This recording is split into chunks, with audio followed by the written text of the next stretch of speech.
As tragédias do mundo chocam, aterrorizam, chamam a atenção do ser humano. O Rede de Cabeças de hoje, que começa a partir de agora, traz essa conversa e essa discussão para dentro do estúdio da UX-TV para entender que fenômeno é esse.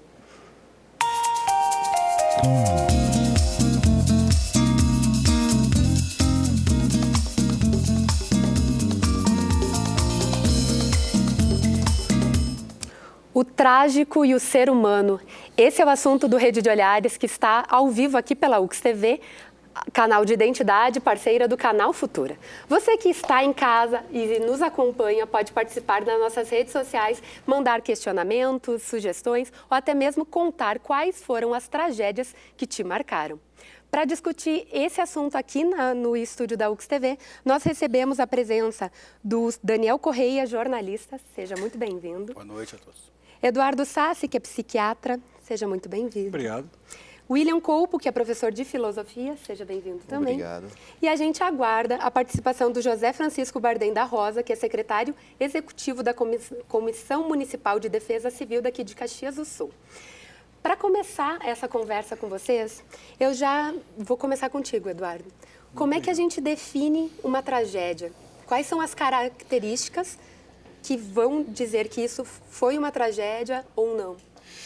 Bom, primeiro que a tragédia vai depender muito do observador, né, da pessoa que está enfrentando, né, um momento trágico. O que é trágico? É algum evento, né, intenso, né, catastrófico, onde vão ocorrer normalmente perdas de vidas humanas ou situações ameaçadoras à vida, na qual vai haver uma grande mobilização de energia, normalmente uma energia tensa, pesada, que vai ocasionar profundas mudanças numa pessoa ou num grupo de pessoas. Exemplos de tragédias, né, os clipes ali inicialmente estavam mostrando, né, enfim, a tragédia da Boate Kiss, né, que morreram 200 e tantas pessoas, né, tsunamis, mas podem ser coisas mais simples, por exemplo, como a pessoa ser vítima de um assalto ou de um sequestro relâmpago, ou ter presenciado a morte ou alguma questão violenta de alguém. Então, a tragédia é simplesmente uma situação que ela mobiliza uma grande energia e normalmente ameaçadora à vida da pessoa, ou ela presencia a possibilidade que ela pode, em algum momento, né, deixar de existir. E isso, para o ser humano, é uma coisa muito complicada, né, porque assim, a vida é algo que nós lutamos intensamente para mantê-la, né, e quando alguma situação rompe esse equilíbrio, né, no caso de uma tragédia, aí a gente pode, na sequência, falar sobre as consequências, né, que a psiquiatria, que a medicina em geral, se preocupa com, enfim, com o que ocorre. Eduardo, indiferente do número de pessoas envolvidas, de vítimas, a tragédia ela vai chocar indiferente desse número. Não importa, é o observador, né? Esse Sim, observador pode ser uma pessoa, pode ser 5, pode ser 10, pode ser um país inteiro, pode ser o mundo inteiro. Todas as pessoas, de alguma forma, ficam absorvidas com uma notícia e que envolve uma catástrofe, ou seja, uma ameaça de vida para um grupo de pessoas. Ok, obrigada. William e Daniel, quando a gente fala da tragédia e do fascínio, se é que a gente pode utilizar essa palavra, que o ser humano tem por essa tragédia, de fato existe esse fascínio? Olha, boa noite, Carol, boa noite, Dr. Sassi, professor William, os telespectadores da UX-TV. Da minha experiência de quase 20 anos com jornalismo policial, retratado praticamente todos os dias nos jornais que eu trabalhei, esse fascínio, entre aspas, das pessoas pela tragédia acontece. Fossem acidentes de trânsito, fossem locais de assassinato, fossem em prisões feitas pelas polícias civil, militar, enfim, as pessoas se sentiam atraídas por aquele momento, trágico para algumas pessoas. Então, eu acredito que esse fascínio, ele domina as pessoas. Quantas cenas lembro de ter visto de acidentes de trânsito, no qual éramos deslocados para algumas coberturas, que as pessoas paravam para ver o resultado daquela tragédia. Né? Eu entendo que paravam mais para perceber, bom, eu estou vivo, como o doutor disse antes, lutar pela vida, eu estou vivo, não aconteceu comigo. Então as pessoas se sentem sim atraídas de alguma forma, talvez a psiquiatria, a psicanálise explique isso, mas realmente até o mórbido, que tem um pouco a ver com a tragédia. Eu recentemente estive em Santa Maria, e a cidade de Santa Maria, doutor William, ela pulsa a tragédia da Boate Kiss, das 242 mortes. A gente sente um clima pesado na cidade. Quer dizer, as pessoas absorveram aquilo e a cidade talvez demore muito tempo, muitos anos para se recuperar. Quer dizer, de alguma forma a gente está envolvido com alguma tragédia. William? De fato, a gente pode perceber que no decorrer da história o ser humano nunca conseguiu conciliar aquilo que sempre estava inerente à vida humana, que é a tragédia. Onde que eu consigo fundamentar essa ideia? Percebamos na história, quando lá, vamos pegar um autor ali bem famoso, um Arthur Schopenhauer, que ele justamente colocou no teatro, na arte cênica, aquele velho símbolo do teatro que nós conhecemos hoje, que é justamente um rosto feliz e o rosto trágico, tragédia, uma tristeza, né? E muitas vezes o ser humano não conseguiu conciliar o que de fato está sempre junto com ele. E por isso o que é diferente, como já conversado com vocês, o que é diferente atrai, né? Então por isso que o trágico chama atenção, mas ao mesmo tempo o ser humano não pode esquecer que é algo que sempre está junto com ele. O bom e o mal sempre estão juntos, né? O que a gente pode recordar também aqui um pouco que Nietzsche falava, né? Friedrich Nietzsche, um alemão, justamente que falava da verdadeira tragédia. Ou seja, ele tomou na arte a verdadeira tragédia que o ser humano tinha. Por que tornar trágico a morte, sabendo que basta estar vivo para morrer? Pela velha lógica. Então, algo que torna corriqueiro e, ao mesmo tempo, o ser humano o torna notável, né? Então, o que podemos questionar é justamente isso. Onde tornar algo com valor, tanto valor, algo que deveria ser básico, né? Ou acompanhado com a vida, né? Essa é a grande questão. Tornar muito realçado algo que deveria ser normal. E na sequência, a tragédia ela também ensina, né? Tu estavas falando do teatro, né? Quando a gente vai para os grandes ensinamentos da tragédia grega, né? Hoje a gente sabe, dentro da psiquiatria, da psicanálise, né? Um dos pilares, né? Da própria teoria psicanalítica é o complexo de Édipo. E ela é formado, né? De uma tragédia de Sófocles, né? Que é a questão do Édipo, né? Que é um rapaz que se apaixona pela mãe, e não sabia que era a mãe, né? E aí quando ele descobre, ele fica cego. Mas na realidade, o que as tragédias nos ensinam?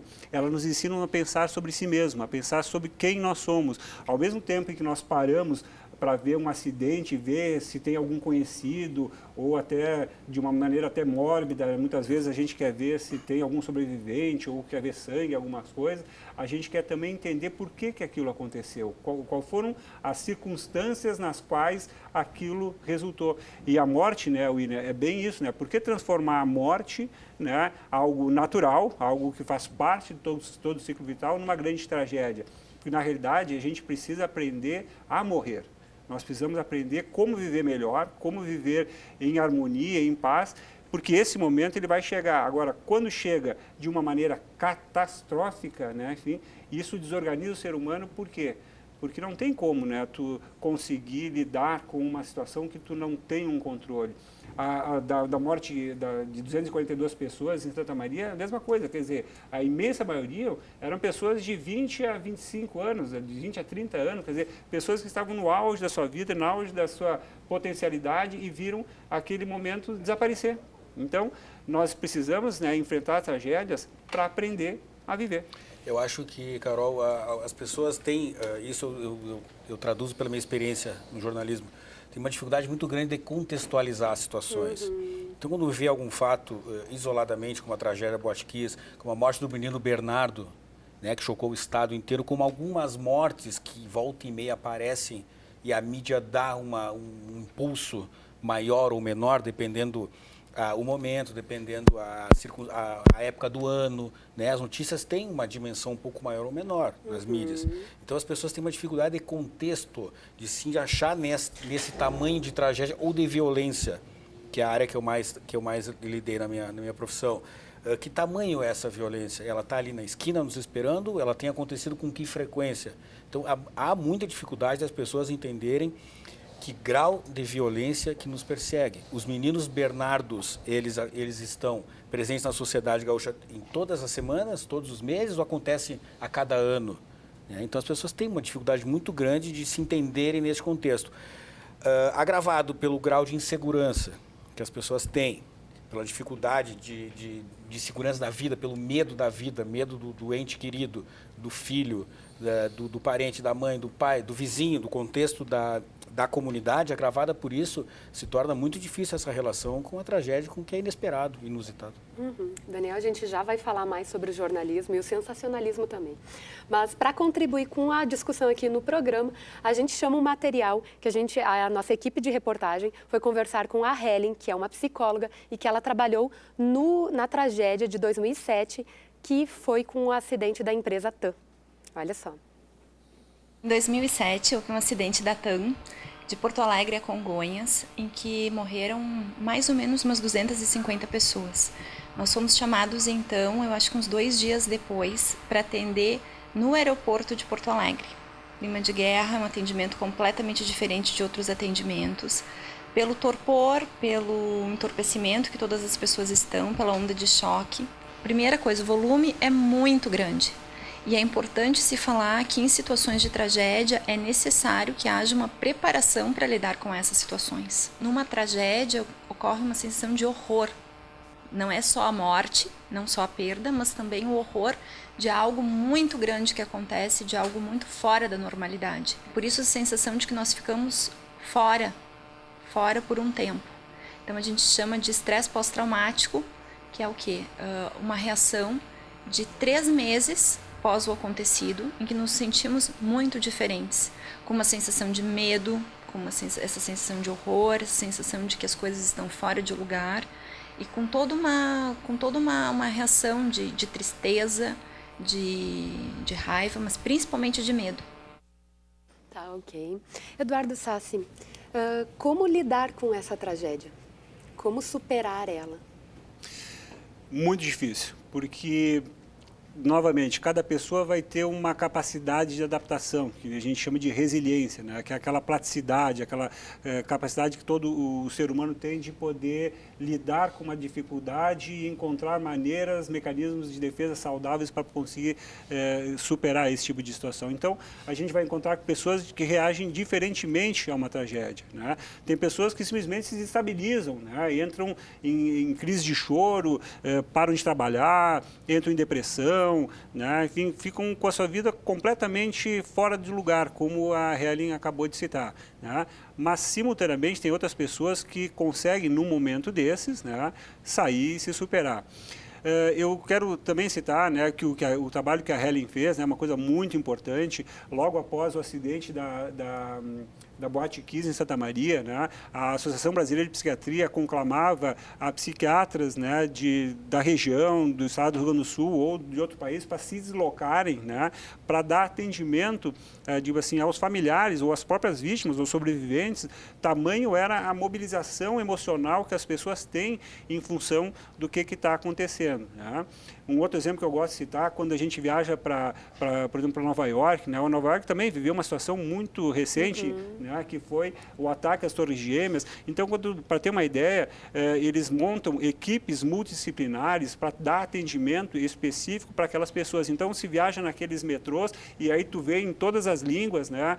Vários chamados dizendo assim, olha, se você sofre de dor de cabeça, insônia, ansiedade, esteve no local no dia do acidente ou conhece alguma pessoa próxima, por favor, ligue para tal número, né? Você será atendido gratuitamente. Então, o tratamento ele vai envolver isso, uma equipe multidisciplinar de pessoas que possam dar o apoio, o acolhimento, a compreensão e auxiliar essa pessoa a ela própria elaborar, né? Eventualmente pode ser utilizada alguma medicação ansiolítica, mas o mais importante é propriamente a pessoa se sentir acolhida, né? Não só por profissionais, né? Mas é muito comum ver também que as famílias elas reúnem grupos de pessoas, fazem, né, mutirões para que as pessoas possam, em determinado lugar, falar da situação, do que perdeu, de como é que está se sentindo, do que está acontecendo, porque isso é uma forma de auxiliar a elaboração de todo o processo que está, como a Helen falou novamente, assim, né? A pessoa se sente fora deste lugar. Ok.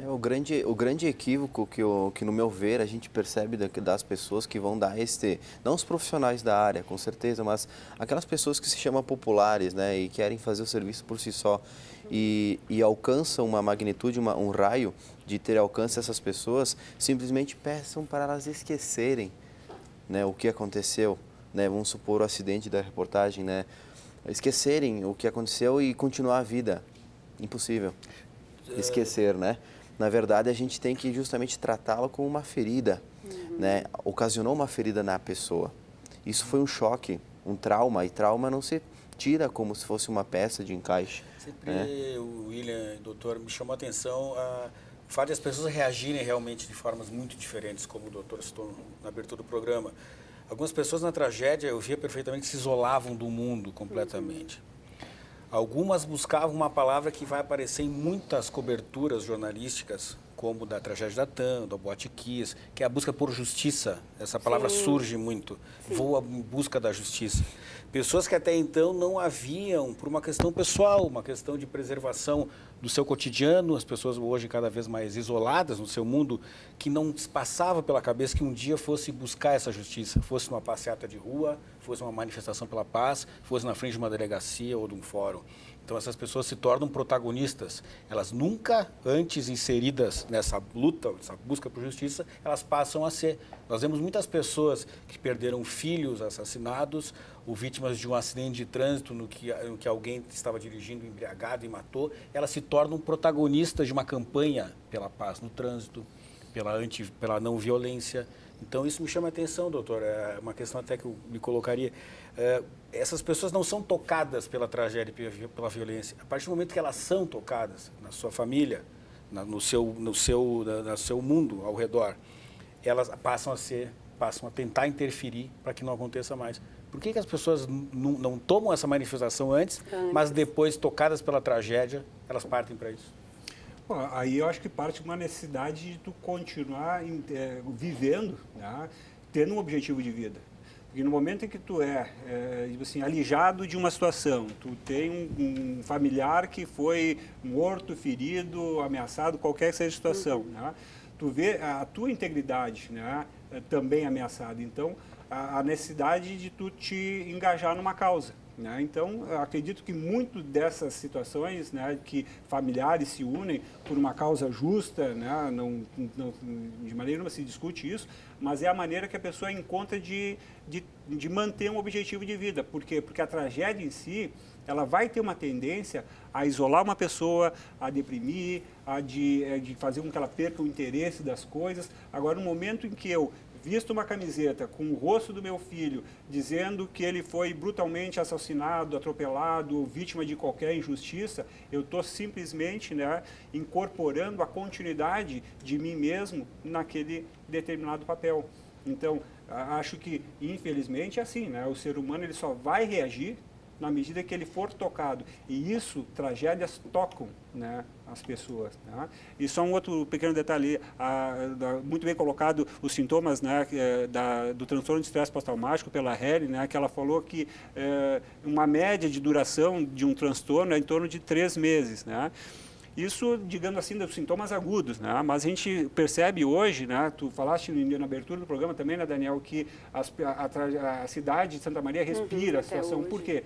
Porque isso se tornou um traço de personalidade. Então, talvez aqueles sintomas maiores de depressão, de insônia e tal, isso tende a diminuir e desaparecer. Mas, na sequência, as pessoas ficam com essas vidas, com a sua personalidade modificada ao longo da vida. Né? Daniel, os jornalistas, como outros profissionais também, eles lidam diretamente, às vezes, com essa tragédia. Como os jornalistas conseguem se afastar para não misturar ou não afetar, porque eles têm que noticiar a informação? Como conseguir esse afastamento? Olha, eu acho que é a questão da preparação técnica que o jornalista tem que ter para lidar com todos os tipos de situações, tem que estar inserida na sua formação, né? Você não pode chegar numa cobertura jornalística de um acidente com algumas mortes e se abalar profundamente e não conseguir realizar uma entrevista. Tem que tentar discernir o que aconteceu no fato da tua vida, é isso que vai continuar. Eu tinha colegas jornalistas que não tinham uma dificuldade imensa de tratar com a tragédia. Tinham ojeriza a coberturas policiais, ou aquelas que tinham um contraponto muito forte com a violência, que é ouvir o autor de um crime, o autor de um crime hediondo, que aí tem o homicídio qualificado, um estupro, tem alguma coisa muito mais grave. Tem muita dificuldade, eu quero distância disso. Então, o jornalista tem que estar preparado, tem que ter técnica, porque hoje, principalmente as redes sociais, tornaram essa violência que eu falava anteriormente muito mais pública. Hoje se diz qualquer coisa sobre violência, se transforma qualquer lugar em inseguro. Por isso que eu comentei antes da falta de contexto. Um bom jornalista, ele está preparado, ele está contextualizado com o que está acontecendo, certo? As tragédias ocorrem, mas elas com que frequência elas têm? A gente costuma dizer, é muito inseguro tal lugar, mas inseguro por quê? Porque está mal iluminado, não tem policiamento, aconteceram outros assassinatos. Então, essa preparação do jornalista é fundamental. Hoje não costuma-se dizer que qualquer um dá qualquer opinião em rede social, por exemplo. Então tem que ter muito cuidado de separar o que é jornalismo, o que aprofunda, o que busca especialistas, como vimos na reportagem, o que analisa, daquele que dá simplesmente uma opinião. Eu vou convidar vocês para assistir um material, que é um filme que foi lançado em 1951, que é A Montanha dos Sete Abutres. Ele até hoje é utilizado nas cadeiras de ética, tanto do jornalismo quanto da comunicação como um todo. A gente assistiu um trecho em que mostra o repórter principal do enredo do filme, que é o Charles, que ele percebe que o rapaz que está preso numa mina, ele pode ser salvo, pode ser retirado dali facilmente. Só que ele opta por outra escolha. Olha só. You remember that one, don't you? The curse of the old Egyptian pharaoh when they came to rob his tomb? How's that for an angle? King Tut in New Mexico. Curse of the old Indian chief. White man, half buried by angry spirits. What will they do?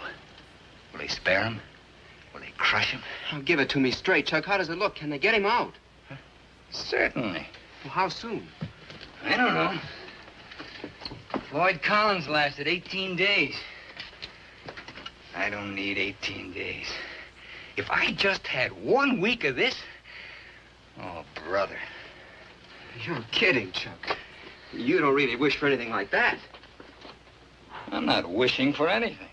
I don't make things happen. All I do is write about them. Tá aí a frase emblemática, né? Eu não faço as coisas acontecerem, mas eu escrevo sobre elas. Na verdade, no final do filme, ele acaba deixando o rapaz na mina para fazer as matérias e o local onde está localizada a mina acaba se tornando um parque de diversão. Inclusive, no final do filme mostra uma roda gigante no espaço ali e o cara da mina acaba morrendo.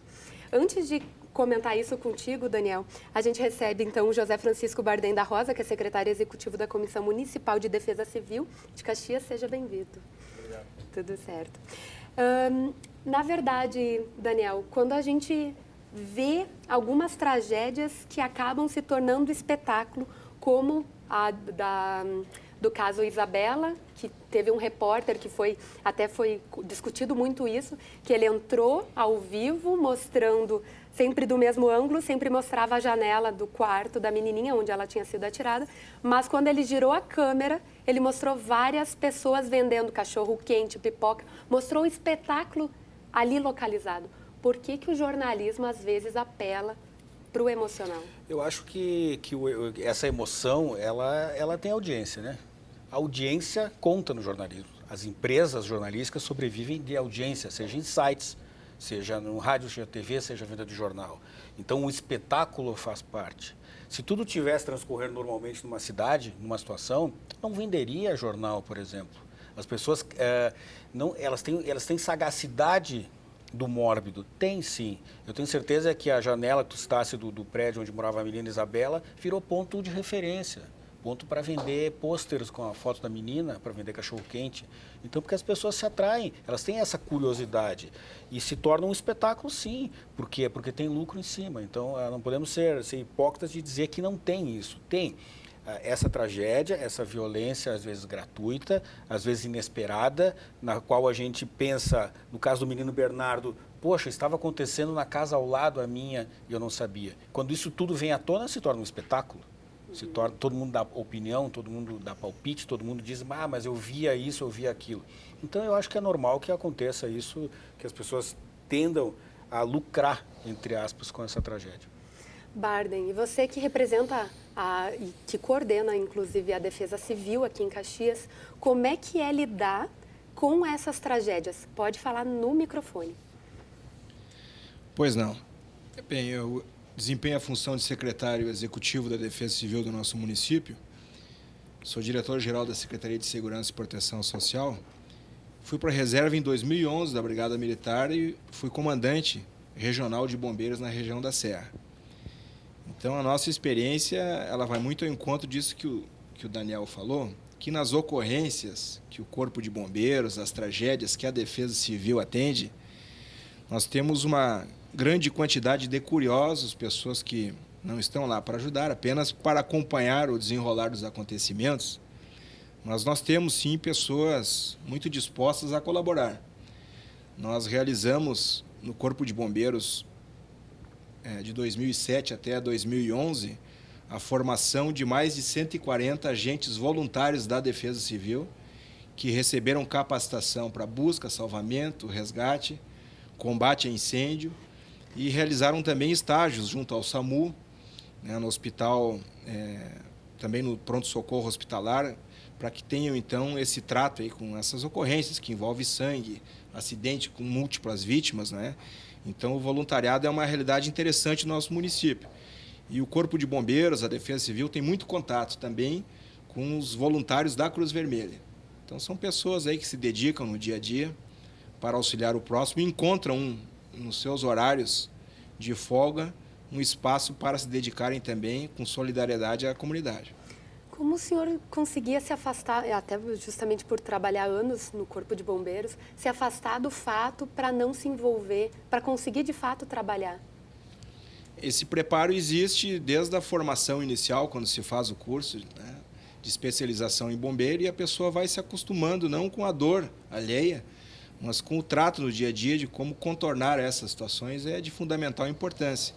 Nas ocorrências de bombeiro é muito comum que você trabalhe com a tragédia, com acidente de trânsito, envolvendo mortes, envolvendo, enfim, os mais diversos tipos de acidente, e você não pode ter um envolvimento emocional, tem que centrar no atendimento, relembrar todas as técnicas de salvamento e, a partir daí, atuar.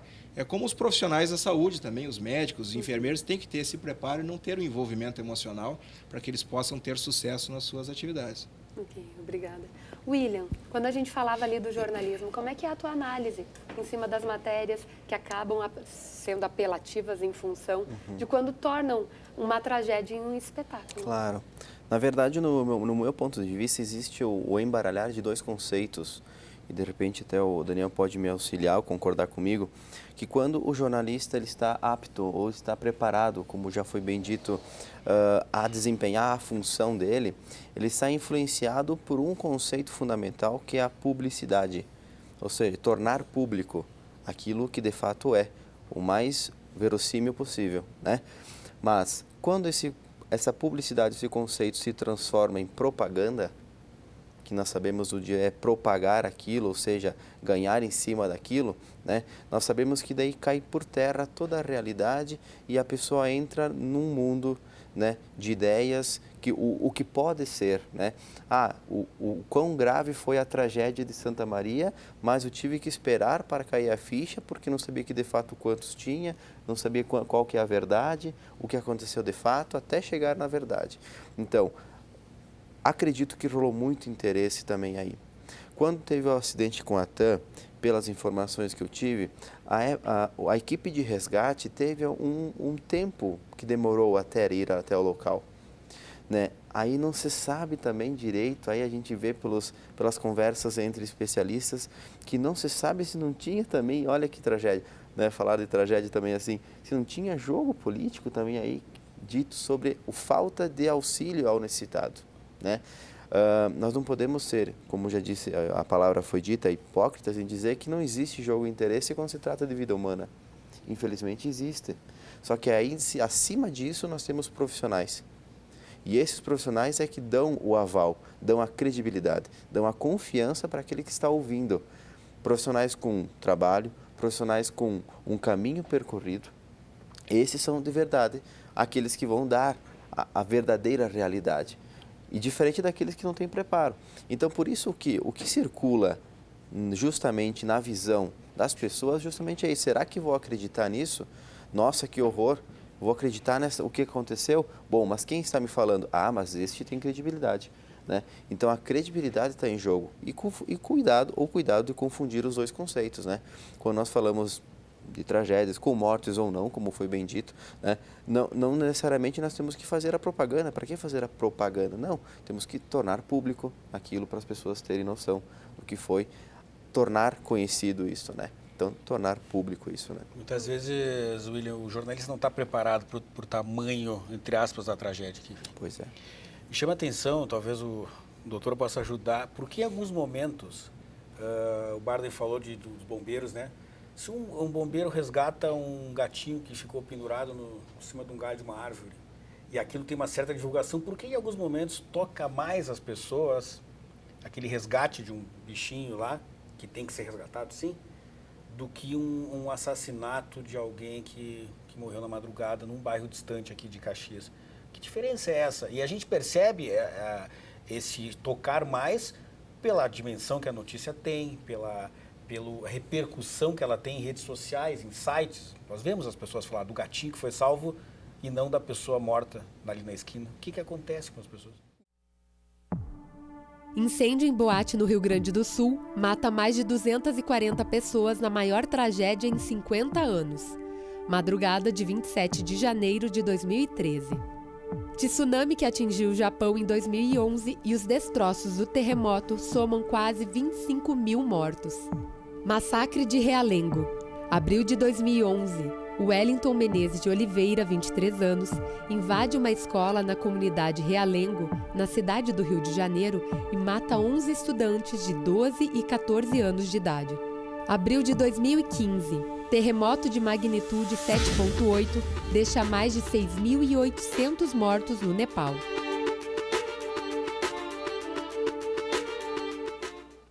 Estamos de volta com mais Rede Cabeças aqui pela UX TV, canal de identidade parceira do canal Futura. Hoje com o tema O Trágico e o Ser Humano. A gente estava no primeiro bloco, o Daniel fez uma pergunta, eu vou pedir gentilmente que você repita ela para o Eduardo Sassi responder para a gente, pode ser? Doutora, por que algumas pessoas, em sua maioria, se tocam mais, citando um exemplo comum, simples, né?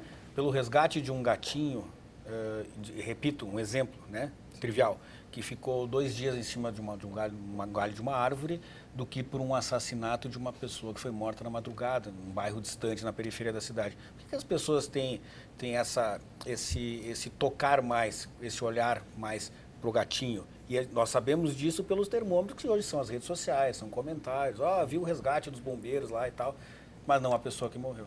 Por que isso acontece? Bom, aí acho que vai envolver algumas questões, né? Que uma é parte de um novo debate, que é a humanização dos animais, né? Cada vez mais, né, uma grande parcela da sociedade ela está tratando os seus animais, né, como gente, né? Eu, particularmente, gosto muito de animal, gosto de ter, assim, converso com um cachorro, com um gato, assim, porque já é uma questão da cultura, mas está havendo um exagero nesse aspecto, a ponto das pessoas preferirem a convivência com animais e não com seres humanos. E, por um outro lado, a gente está vivendo tragédias, microtragédias, diariamente, né? Tanto que para uma tragédia hoje chamar a nossa atenção, ela tem que ser grandiosa, ela tem que ser intensa, né? Então, o que acontece?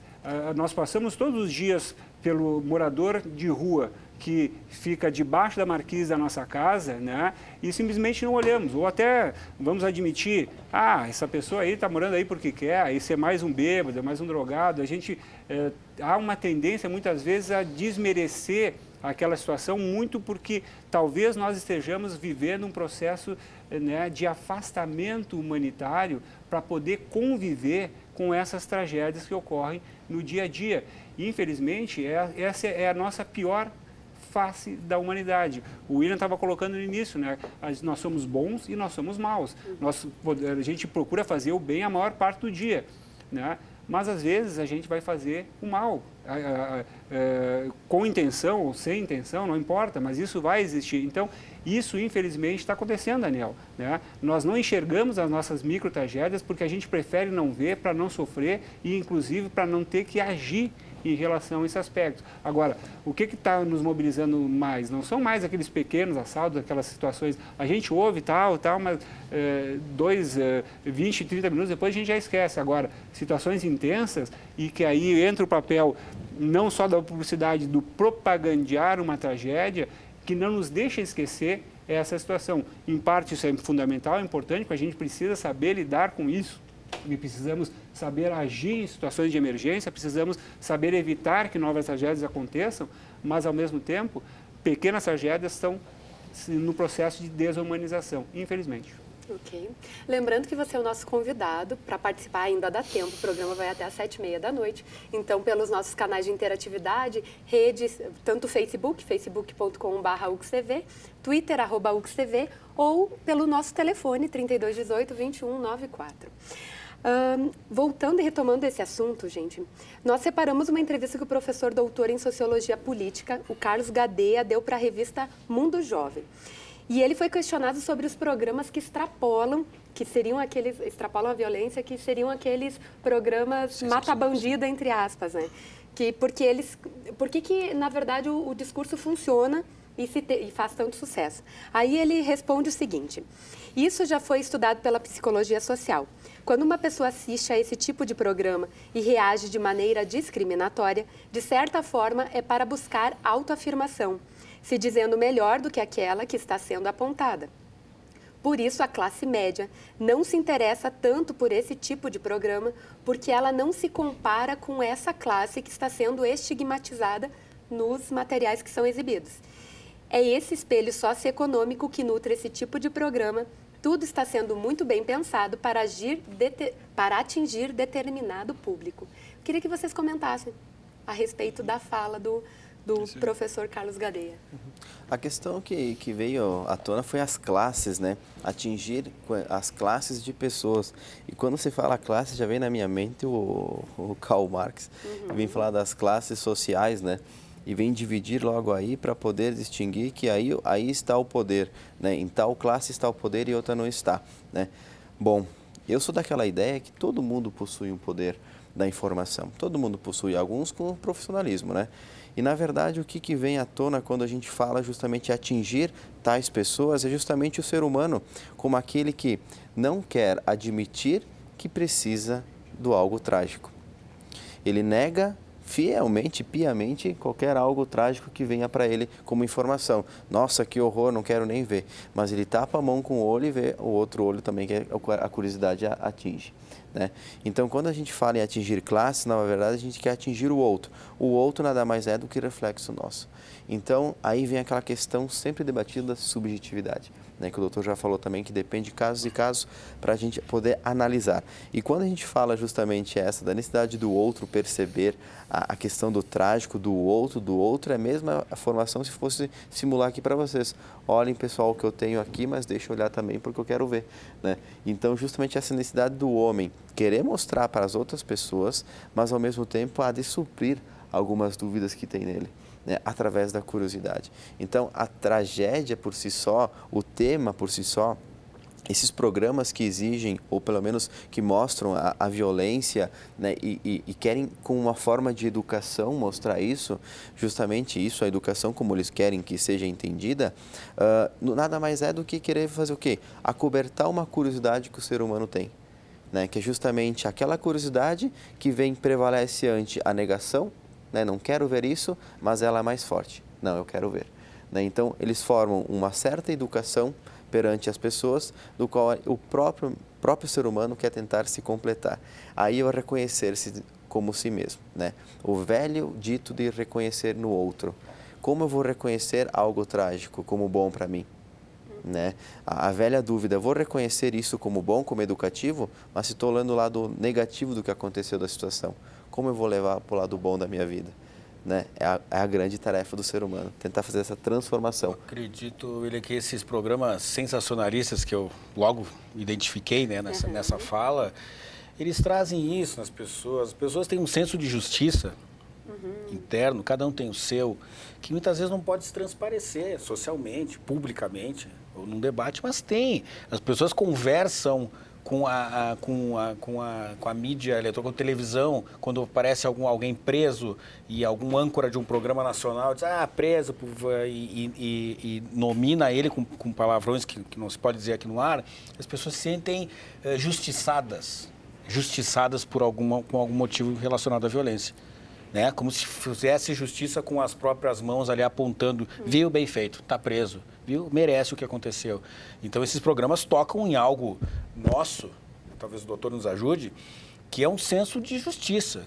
Se fizermos uma pesquisa hoje sobre pena de morte no país, só para exemplificar, eu tenho absoluta certeza, com a tua experiência policial, de que a maioria da população seria a favor. Isso chama-se senso de justiça.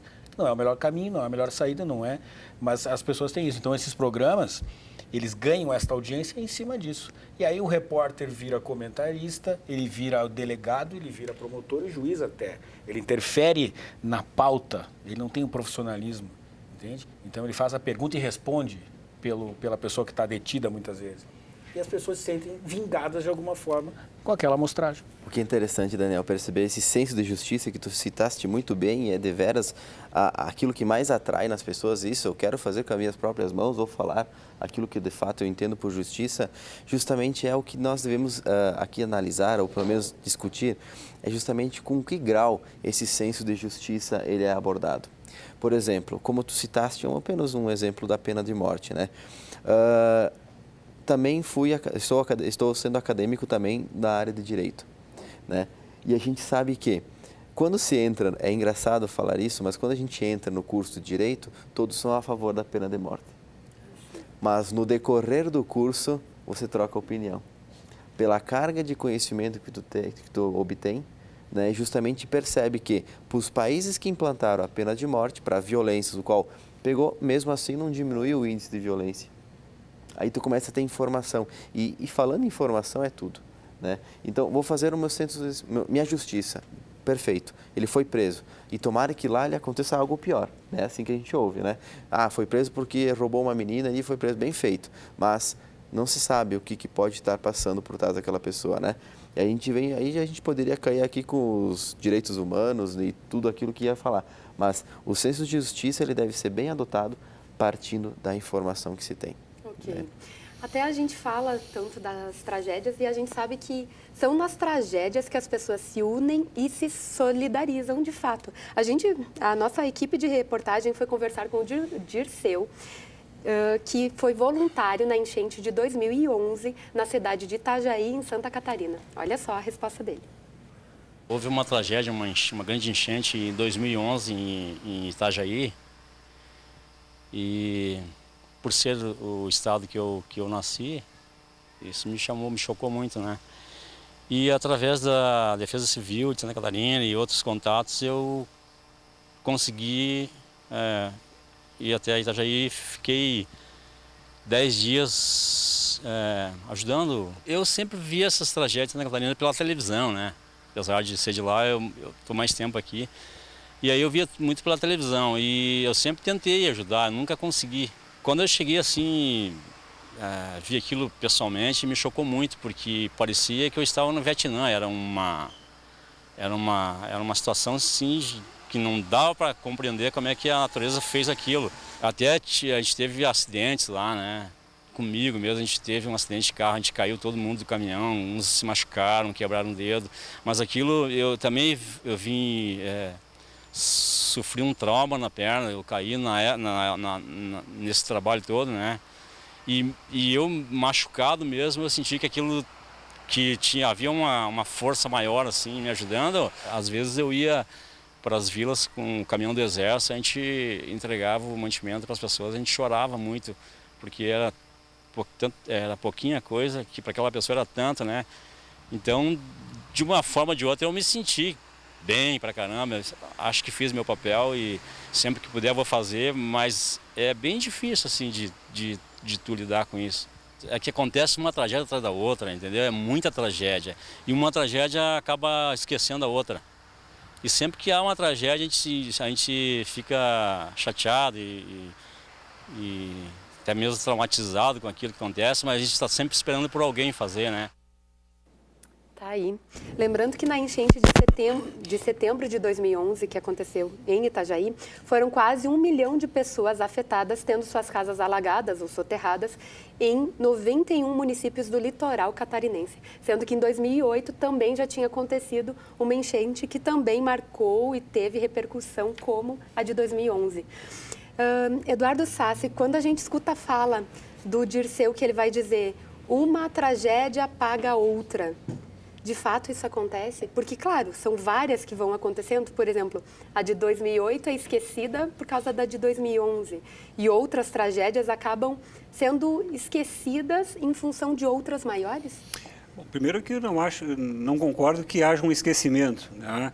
No momento que tu vive um investimento de energia diferente, né, maior ou novo, né, isso acaba deslocando aquela energia negativa que tu teve que trabalhar numa determinada época para dar lugar a uma nova. Então, não há propriamente um esquecimento, não se apaga da memória, né, toda uma situação traumática, né, que o próprio cinegrafista relatou, que tu foi vivenciado. Isso vai permanecer na mente das pessoas indefinidamente, né?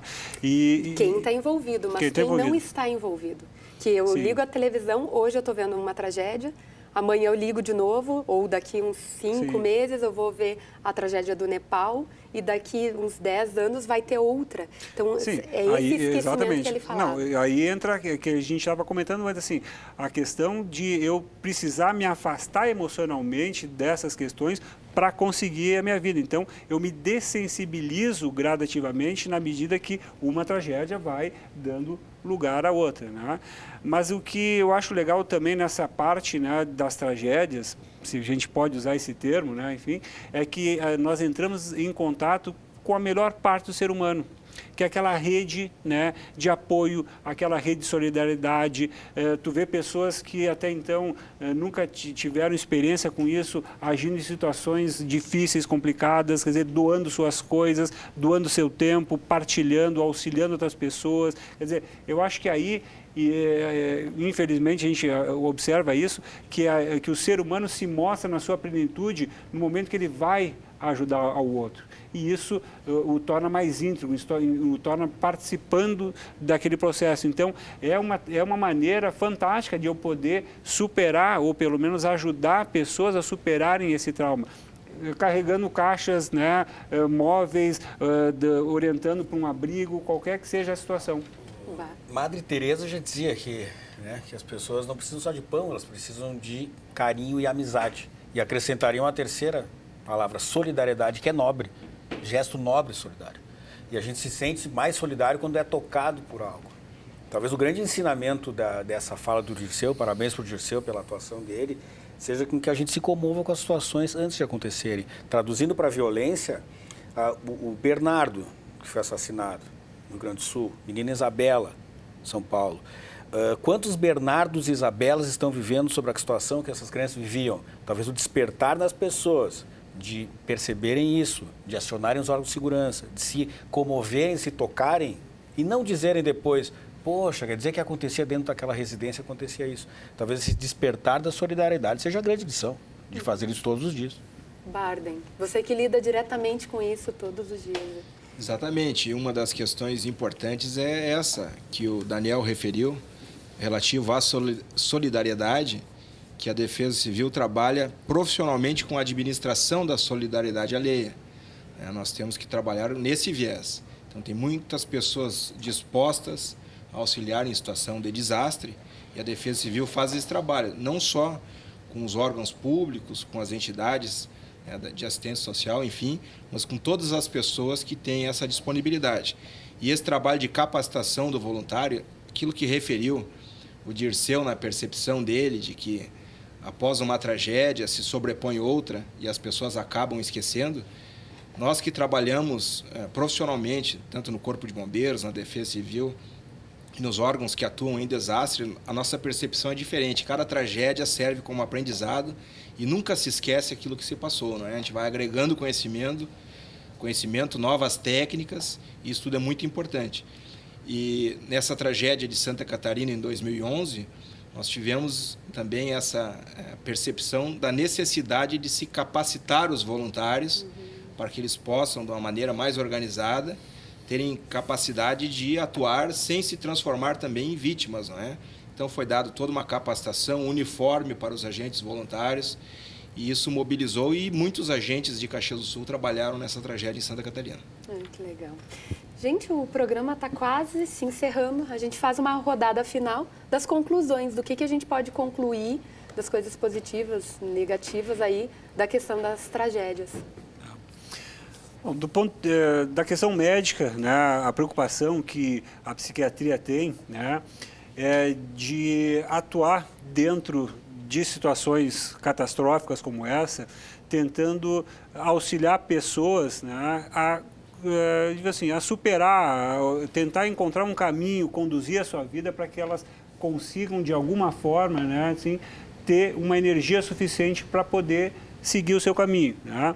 Então, não se existe uma situação que é o transtorno de estresse pós-traumático, sinais, sintomas que normalmente vão acontecer, digamos assim, pode ser no dia ou até uma semana depois. Pessoas podem começar a ter insônia, podem começar a ter uma irritabilidade, podem ter depressão, podem ter sintomas físicos, uma série de situações como essa, e pessoas que estão tendo esses sintomas após terem vivenciado uma situação trágica, desde uma situação com um grande número de mortes até mesmo um assalto, alguma situação, tem que procurar serviços de auxílio, seja um psiquiatra, um psicólogo, um assistente social, né? Por exemplo, equipes que tenham capacidade para isso. Então, eu acho que cada vez mais nós temos que nos preparar, porque as tragédias elas tendem a aumentar. Tá? Vivemos num mundo cada vez com maior densidade populacional e as tragédias elas vão pegar normalmente quem? Pessoas desfavorecidas, né? Que constroem casas no morro, que não tem uma infraestrutura, e vem uma chuva e aí desce tudo, ou pessoas que constroem casas na margem do leito dos rios, ou que se sabe hoje em dia, né? Tem muitos locais que são propícios para acontecerem terremotos e grandes cidades estão lá e lá vão ocorrer novas tragédias ao longo do tempo. Então, quanto mais capacitados todos nós estivermos para lidar com essa situação, há uma possibilidade de oferecer um caminho para essas pessoas. Ok, rapidamente, William. Sim. Já te passo a palavra. Na verdade, a gente pode tentar concluir que isso é um assunto que a gente pode, né, ficar sempre conversando e sempre vai ser coisas novas, mas a gente pode entender e entrar numa máxima dizendo que sofrimento é caminho de crescimento. E nem sempre a gente precisa nós sofrermos, pessoa, nós com o caso, nós podemos não sofrer na pele, mas tentar ser sensíveis ao que o outro está sofrendo. Aí vem a velha questão de tentar não remediar, mas antes disso, né? Não depois que aconteceu, tomar uma atitude, mas antes também precaver. Então, tornar esse ser de relação que é o homem, tornar mais sensível. Aí nós vamos ter atitudes de solidariedade, nós vamos ter o precaver, nós vamos ter o cuidado, e tendo cuidado, tu terás uma grande probabilidade de não acontecer mais tragédias, né? Ok, obrigada, Daniel. Essa precaução que o professor fala, acho que é importante, mas é muito difícil que nós, seres humanos, consigamos parar todo dia, vamos me preparar para algo ruim que aconteceu. A gente segue a vida, né? A gente segue a vida e cada um reage à sua maneira, com sintomas de estresse, de depressão, de insônia, às suas tragédias. Eu acho que a gente tem que ter esse olhar voltado ao outro, voltado que as coisas realmente estão cada vez mais problemáticas, difíceis na sociedade, e ter essa visão solidária. Já é um grande ponto para poder que fatos não se repitam. A gente não vai eliminar a violência e a tragédia do mundo, né? A mídia divulga algumas coisas, não todas, então muitas coisas estão acontecendo, mas se tiver esse olhar um pouco mais solidário já ajuda muito, acredito. Obrigada. Barden? Pois não, concluindo então, a solidariedade é importante, mas a profissionalização também é de fundamental importância.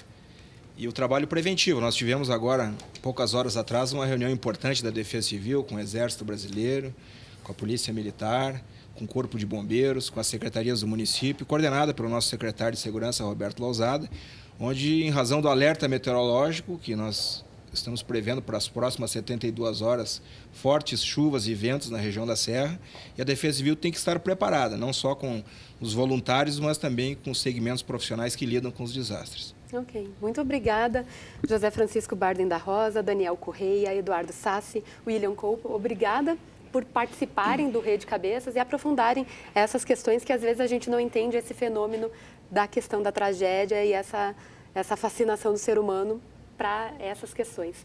A gente fica por aqui. Obrigada a você que nos acompanhou e participou das redes sociais também. A gente se encontra num próximo Rede Cabeças, Rede de Olhares. Até mais.